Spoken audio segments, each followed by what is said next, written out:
Hello, viewers. This is Paladin of Odin, and this is some more Magic the Gathering Online.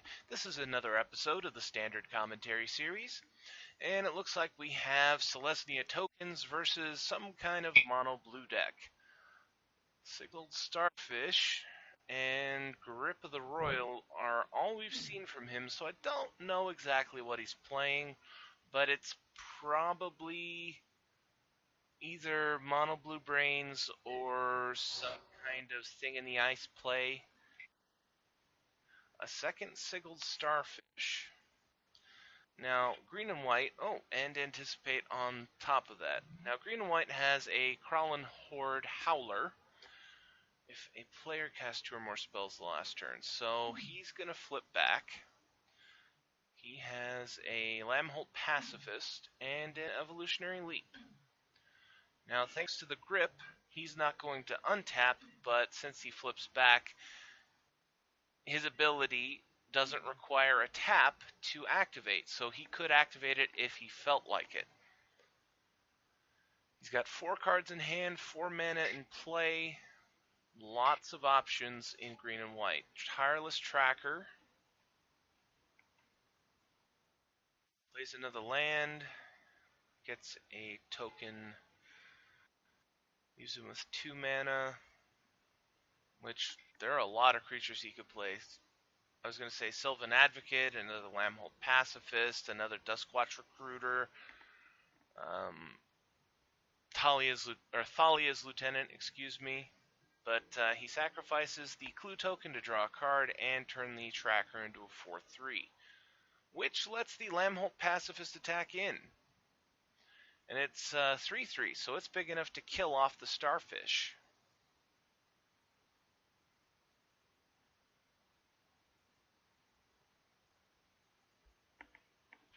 In comes the Pacifist. I was going to say he's not going to block. He's just going to take the 3 since he's already, he's still at 20. 3 damage isn't that big of a deal. And it looks like Sigled Starfish is actually pretty helpful for him, especially since he has 2 of them. Another land. Now, if he hasn't engulfed the shore, he has 5 islands, so he can bounce any creature with toughness 5 or less. It would be quite a trick for green-white to have any of his current creatures have 5 toughness.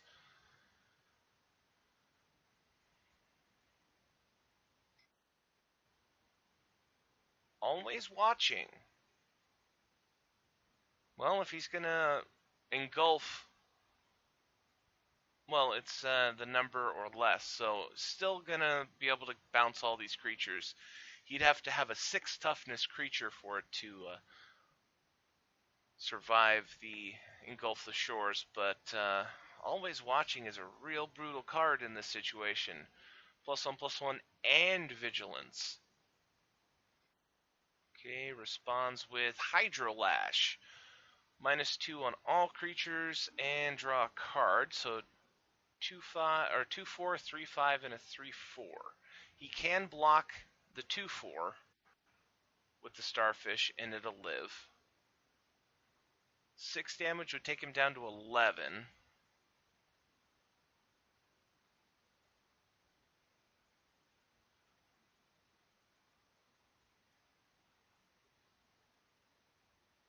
And it looks like that's what he's going to do.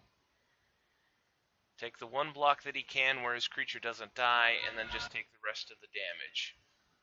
So down to 11, and he didn't activate his starfishes.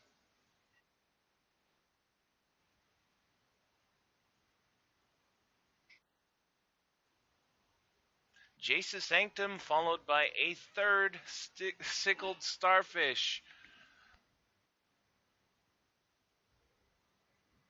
But he played 2 spells, so the werewolves are going to flip back. It's a little bit helpful. But on this next attack, he is going to have to lose a starfish or 2.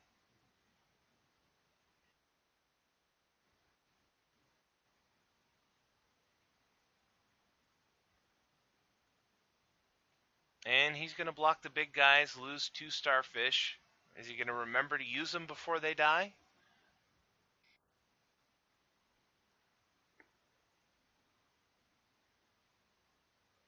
Because let's be honest, he's not in the best position right now. He could really use a good top deck. And he keeps the card on top. Down to 8. No spells were cast on Green-White's turn, so the werewolves flip.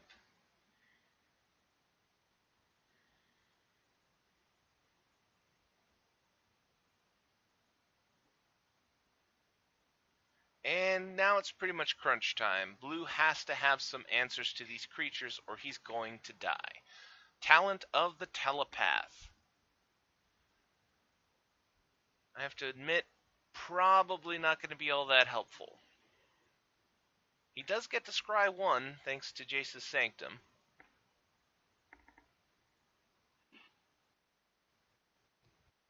Dromoka's Command. Double Dromoka's Command.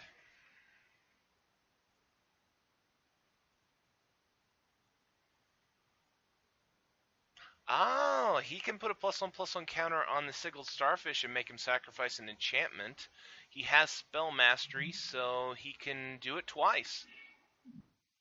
Double Dromoka's Command, turn his Starfish into a 2/5, and make him sacrifice the Evolutionary Leap and Always Watching.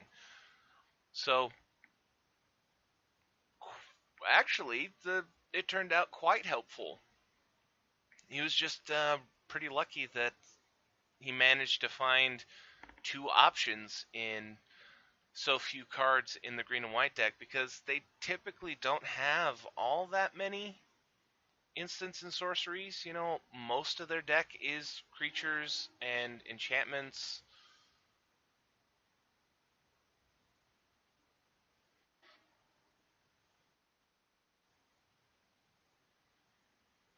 So both the enchantments are gone. His Starfish is now 2/5, which is more than big enough to block any one of his creatures. But at the same time, it's still only 1 blocker versus 3 attackers, and it would take him down to 1 if he doesn't do anything else. You know, another Grip of the Royal would be really good for him here. He could tap down the Tireless Tracker, since it has the most possibility of becoming bigger, since you can play a land, get the token or the clue, and then sack the clue to turn him into a 5/4. End of turn, Archangel Avacyn. And that's pretty much game unless blue has. I'd say he'd have to have Engulf the Shore.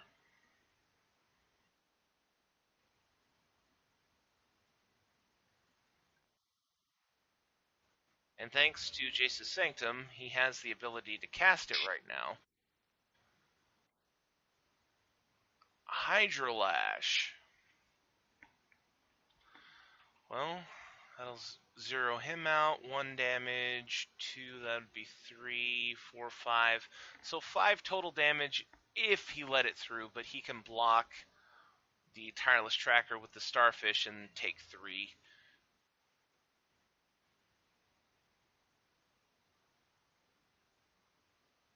Or block the Duskwatch Recruiter and kill it and take 5.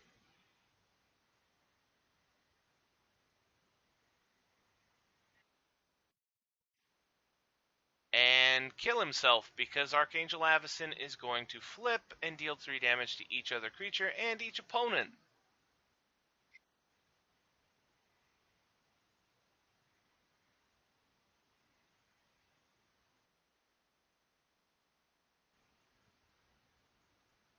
Beginning of the next upkeep. So unless you bounce it right now, you're dead.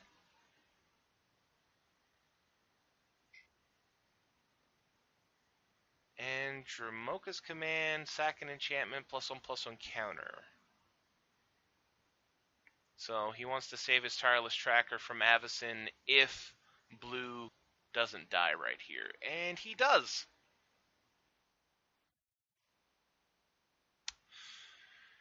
Yep, that was an unfortunate miscalculation on his part.